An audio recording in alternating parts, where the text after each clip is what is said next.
ప్రముఖ పుణ్యక్షేత్రం ఏడుపాయల వనదుర్గ ఆలయం 9 రోజులుగా జలదిగ్బంధంలోనే కొనసాగుతోంది.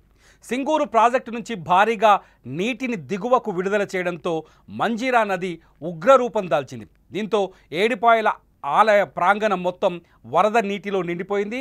ఆలయం వద్ద ఉన్న వనదుర్గ ఆనకట్టపై నుంచి వరద నీరు ఉధృతంగా ప్రవహిస్తోంది. వనదుర్గ ఆనకట్ట నుంచి 42,800 క్యూసెక్కుల వరద నీరు పొంగి పొర్లుతోంది.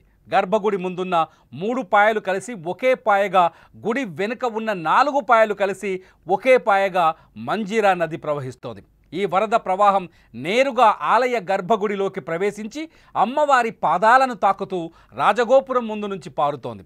దీంతో ఆలయంలోకి భక్తులను అనుమతించడం లేదు ప్రస్తుతం. భక్తుల దర్శనం కోసం అమ్మవారి ఉత్సవ విగ్రహాన్ని రాజగోపురం దగ్గర ఏర్పాటు చేసి అక్కడే పూజలు నిర్వహిస్తున్నారు. భక్తులు రాజగోపురం నుంచే అమ్మవారిని దర్శించుకుంటున్నారు. ఎలాంటి అవాంఛనీయ ఘటనలు జరగకుండా పోలీసులు కట్టుదిట్టమైన భద్రతా చర్యలు చేపట్టారు. వరద ప్రవాహం ఎక్కువగా ఉన్న గర్భగుడి వైపు, వనదుర్గ ఆనకట్ట వైపు భక్తులు వెళ్లకుండా పహారా కాస్తున్నారు. వరద ఉధృతి తగ్గగానే అమ్మవారి దర్శనం కల్పిస్తామని ఆలయ ఈవో చంద్రశేఖర్ తెలిపారు.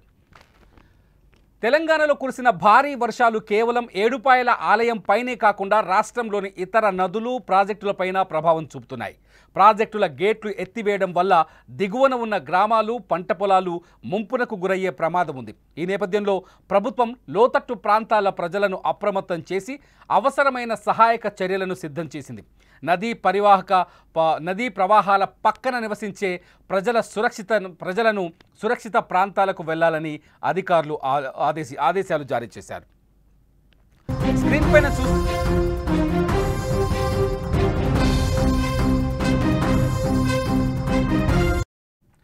ఒకసారి స్క్రీన్ పైన చూడొచ్చు. ఏడుపాయల వనదుర్గ ఆలయానికి సంబంధించిన డ్రోన్ కెమెరా షాట్. ఒక్కసారిగా ఆలయం పైనుంచి డ్రోన్ ద్వారా చూస్తే ఒక్కసారి ఆలయం ఎంత మేర మంజీరా నదిలో మునిగిందో స్పష్టంగా మనం చూడొచ్చు.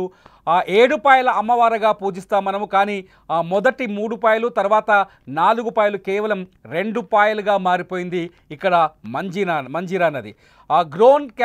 డ్రోన్ షాట్స్ ద్వారా చూస్తే మనకు స్పష్టంగా అర్థమవుతుంది. చాలా విస్తృతంగా, ఉధృతంగా ప్రవహిస్తున్న మంజీరా నది, ఆ ప్రవాహానికి సంబంధించిన విజువల్స్ని చాలా స్పష్టంగా మీరు డ్రోన్ వీడియోస్లో చూడొచ్చు. మంజీరా నది సింగూరు ప్రాజెక్టు నుంచి దిగువకు వదులుతున్న 42,800 క్యూసెక్కుల నీరు వేగంగా వచ్చి అమ్మవారి పాదాలను తాకి పునీతమై ఇక్కడ నుంచి మంజీరా నది కిందకు దిగువకు ప్రవహిస్తోంది. ఏడుపాయల జాతరలో ప్రతి వర్షాకాలం ఇటువంటి దృశ్యమే కనిపిస్తుంది, కానీ అది 1-2 రోజులు మాత్రమే కనిపించేది. కానీ ఈసారి గడిచిన 9 రోజులుగా వరుసగా ఏడుపాయల జాతరలో ఏడుపాయల అమ్మవారి పాదాల వద్ద నుంచి మంజీరా నది ప్రవహించడం మనకు స్పష్టంగా కనిపిస్తోంది.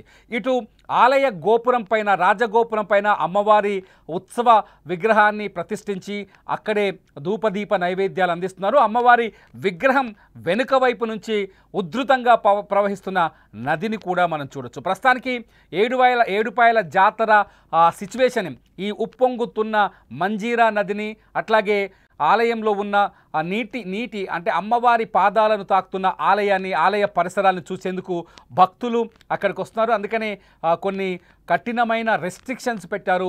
ఎవ్వరూ ప్రమాదకర పరిస్థితుల్లో అక్కడికి వెళ్లకుండా ఉండాలని, ప్రమాదకరమైన పరిస్థితుల్లో నదిలోకి దిగకూడదని ఆదేశాలు జారీ చేశారు. అంతేకాదు నదీ పరివాహక ప్రాంతం చుట్టూ సెక్యూరిటీని కూడా అరేంజ్ చేశారు. సెక్యూరిటీని చూస్తే ఒకసారి స్క్రీన్లో చూడొచ్చు, మీకు డ్రోన్ విజువల్స్ కనిపిస్తున్నాయి.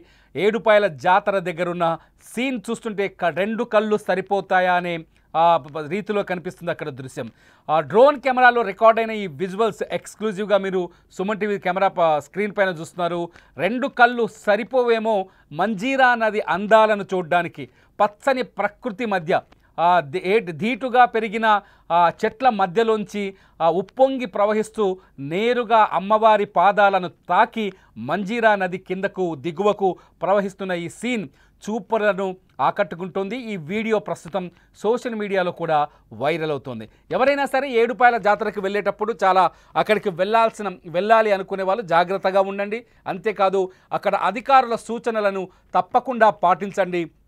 ఎటువంటి ప్రమాదకరమైన ప్రయోగాలు కానీ ప్రమాదకరమైన ఫీట్స్ కానీ చేయకుండా మీ ప్రాణాలతో మీరే చెలగాటం ఆడొద్దనేది అందరి విజ్ఞప్తి. అక్కడ అధికారులు కూడా కట్టుదిట్టమైన భద్రత ఏర్పాట్లు చేశారు.